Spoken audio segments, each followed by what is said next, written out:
owning the railway wasn't enough. Now Starrick has bought an omnibus company as well. I suppose he wants to control the neighborhood's workers and keep them under his thumb. Pearl Attaway is Starrick's competitor, is she? Perhaps it's time I went into business. And Miss Fry, what are your plans? I studied the history we recovered from the Kenway Mansion's hidden room. I'm off to a certain monument.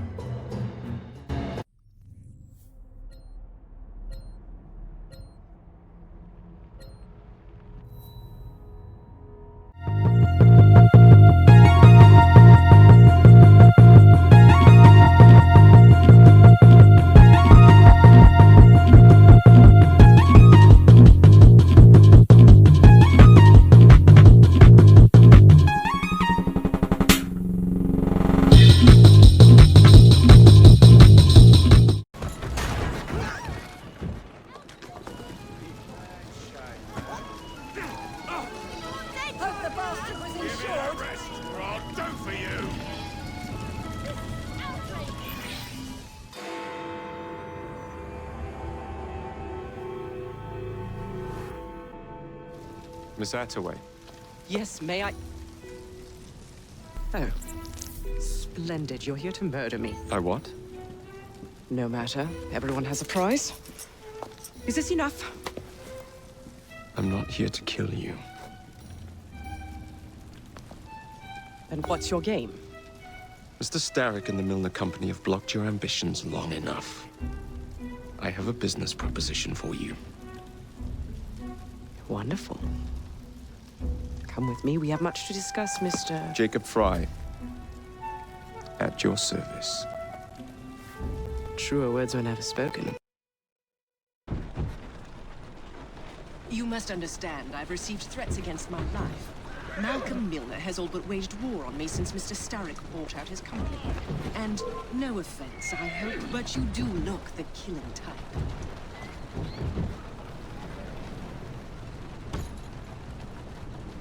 What then is your interest in my redemption, Mr. Fry? Do you? Whatever your intentions, it will be quite the tonic to strike back against Milner. That's one of Milner's.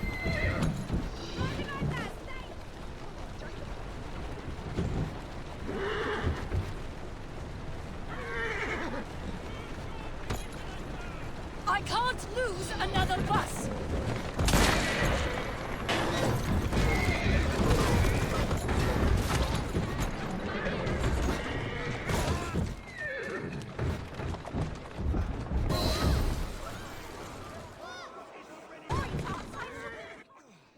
Malcolm Milner. Starrick's puppet himself. Careful, you twats!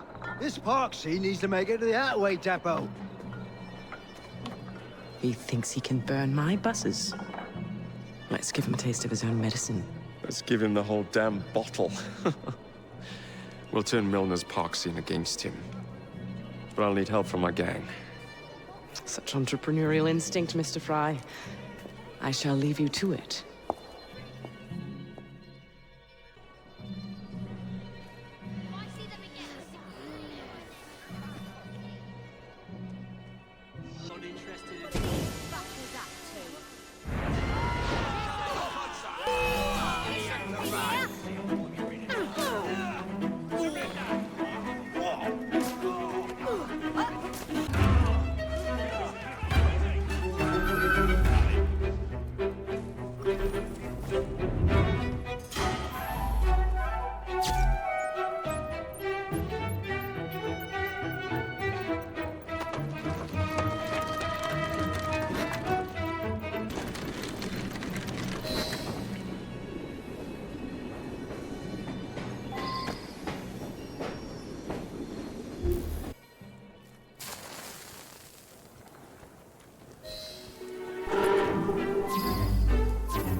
That for a taste.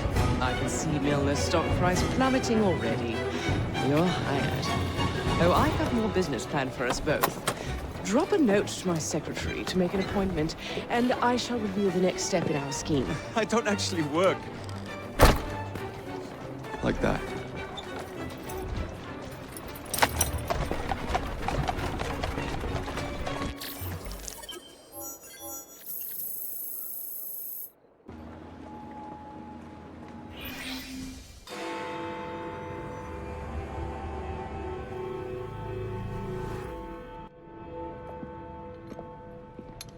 Ah!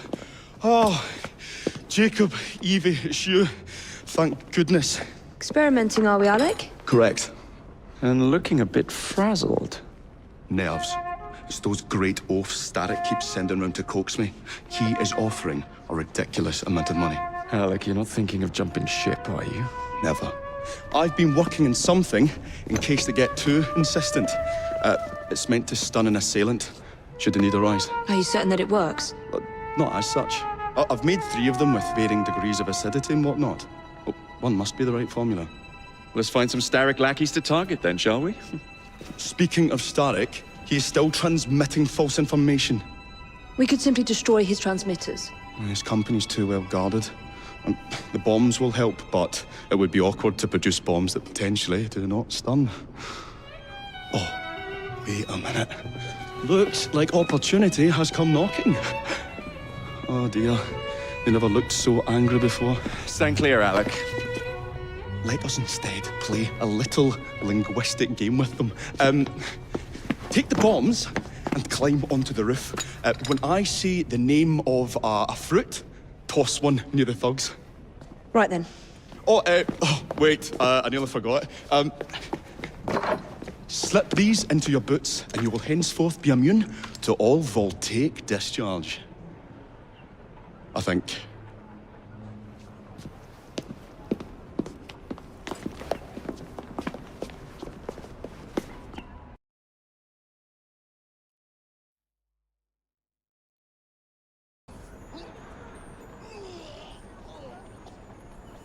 Oh, that's disgusting! Oh.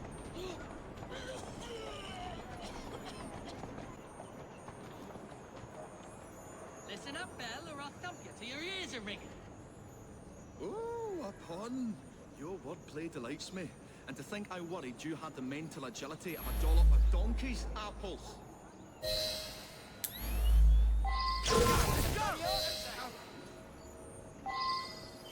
I think he's trying to be funny. Oh, it's go on, Bill. You sod. What? Ain't me, Bez? Oh, God blimey, it's got me throat.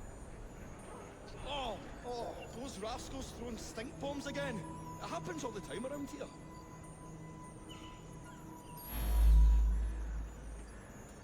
Right. Tell us where you keep that telly-what's-it. I'll count to 3. 3? Well, let's see how far you get. 1.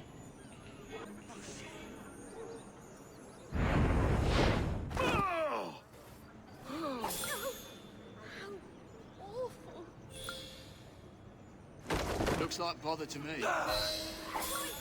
Thanks to you, Jacob. Your mere presence gave me courage and resolve I never knew I had. I found myself rather witty too.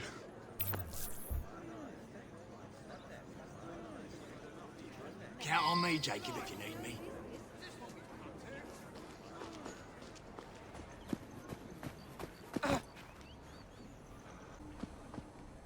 Come on, we haven't got all day. The longer we can keep Starrick from spewing out false information, the more we can awaken the people with the truth about his operations. Would you believe my mother says there are still some wives in her street that swear by that soothing salve? So I took it upon myself to tell her neighbours the truth about the obnoxious draft.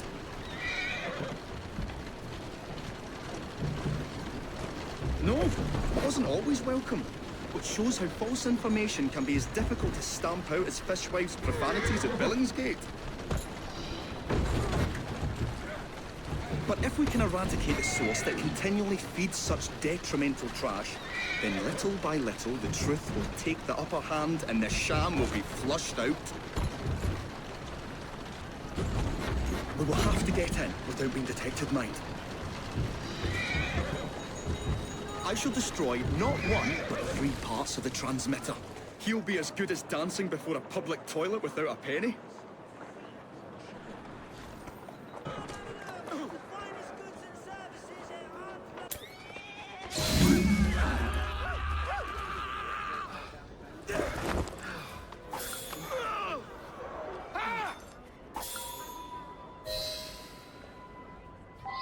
It's been soiled by corrupt mounds. Oh well. Oh, the gods don't come patrolling.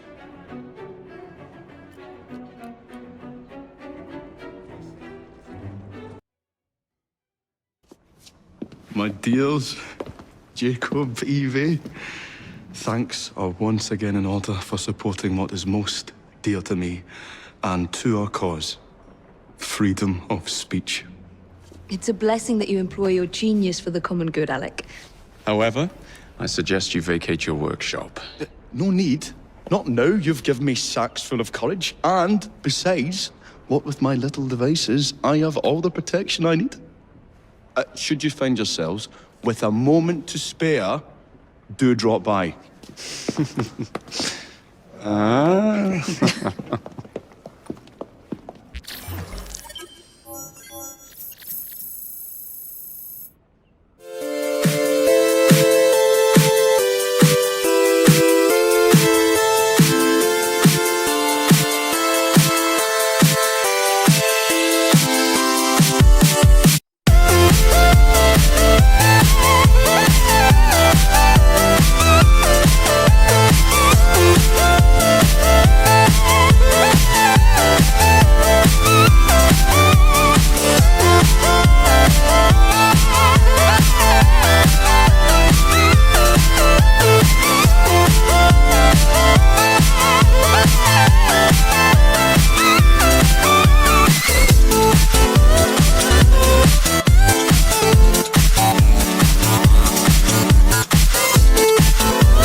So the hints you found in the Kenway house lead to the monument. What a wonderful use of your time. Follow me around asking obvious questions. Well, since Henry isn't here, I thought you might enjoy the company. I don't require any company, and Mr. Green is following up on some leads of his own. Oh yes, Mr. Green. That's a fascinating idea. Oh, please, Mr. Green, come and take a look at this book and stand oh so close to me, Mr. Green. I do not.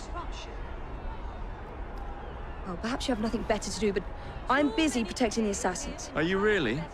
What was it Father used to say? Don't allow personal feelings to compromise the mission. Precisely. Anyway, I'm off. If I find any more wild geese for you to chase, I'll be in touch. Be ever more pleasant for your absence. Please, show some respect for our guests. Play.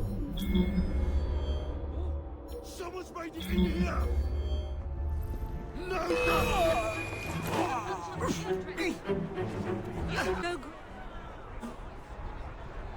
You want to keep living in fire traps.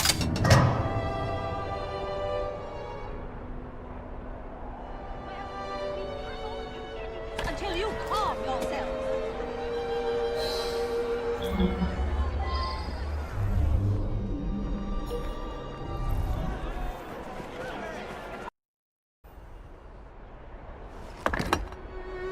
This looks familiar.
Good day, Miss Fry. I'll take that. You want the Shroud to cement your own power. But what if you cannot control it? And why do you want the Shroud? Merely to keep the Templars from having it? How like an assassin. To hold the power of eternal life, and yet be too afraid to use it. Eternal life. Is that what you think the Shroud offers? What I think is no longer your concern.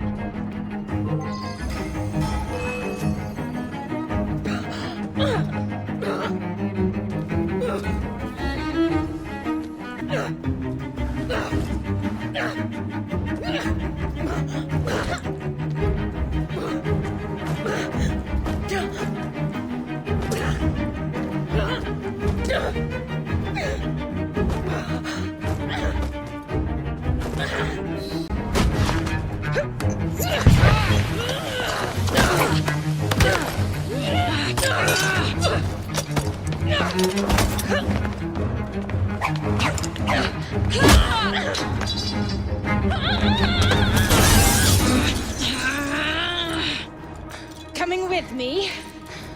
I have other plans.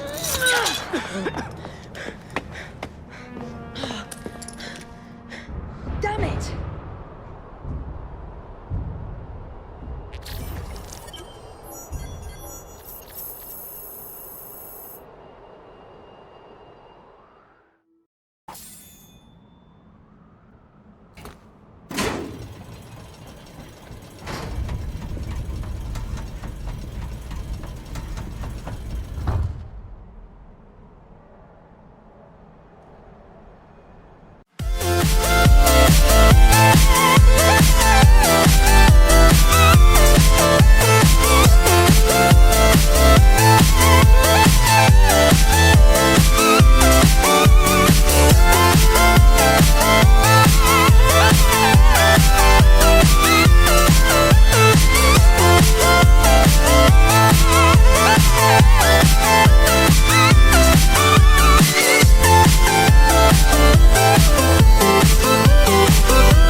Well, Charlie, I suppose the Ghost Club holds some new horror for me today? As a matter of fact, yes. Follow me. Number 50, Berkeley Square. 4 stories high and branded, "Beware all those who enter." There have been many strange tales of this dreadful domicile. The earliest report of a haunting was said to be the spectre of a small girl who was murdered by a servant. She could be seen at the attic windows, weeping and wringing her little hands in an agony of despair.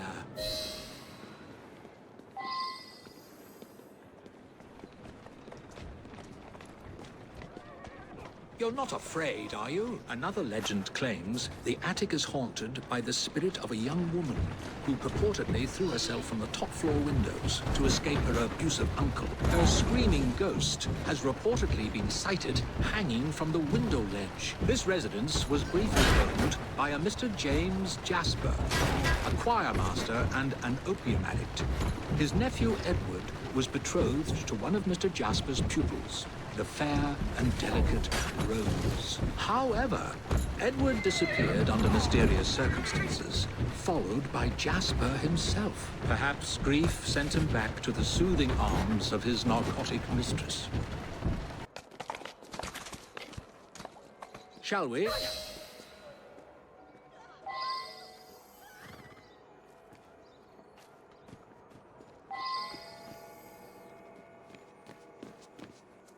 Though this house is fake, some say it comes alive at night with screams of terror, ringing bells, and slamming shutters.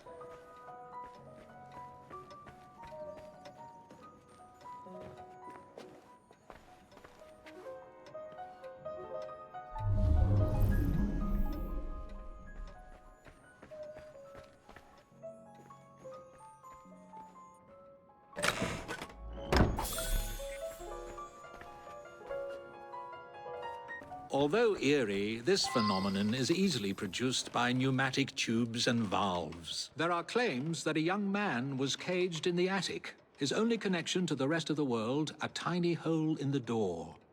A young man who was reduced to madness by this extreme isolation. The legends all seem to focus on one room in particular.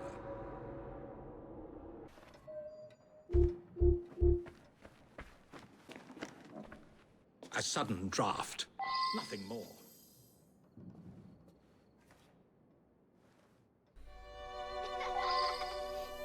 My word. Perhaps...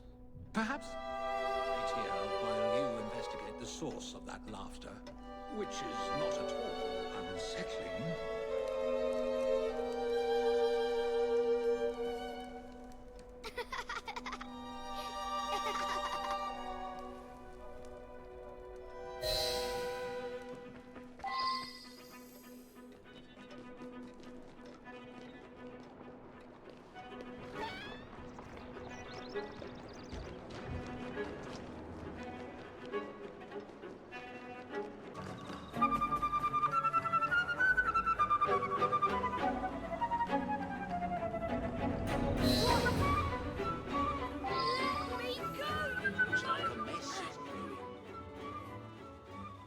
What's it to you? All right. We were there for the treasure. We found a key to the secret passage. Yeah, number 50's got a secret passage. Here, take it. Just leave me be.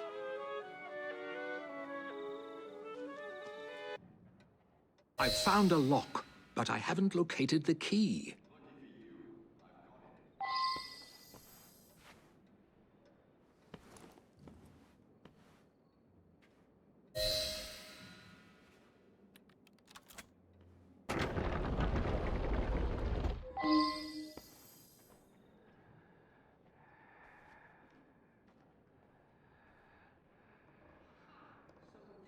How it works.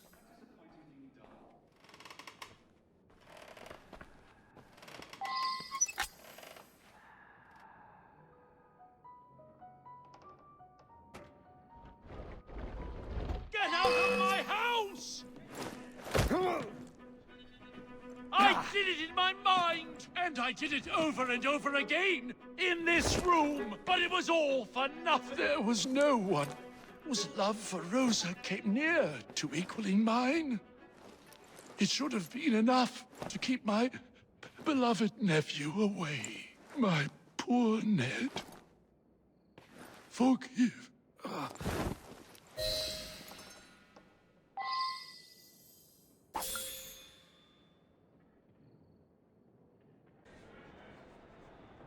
Alas, the myth has been discredited. There was no ghost in Berkeley Square, just a wretched soul, driven to murder and madness by guilt and intoxication. I think this is the makings of a rather fine novel. I wonder if I've got one left in me.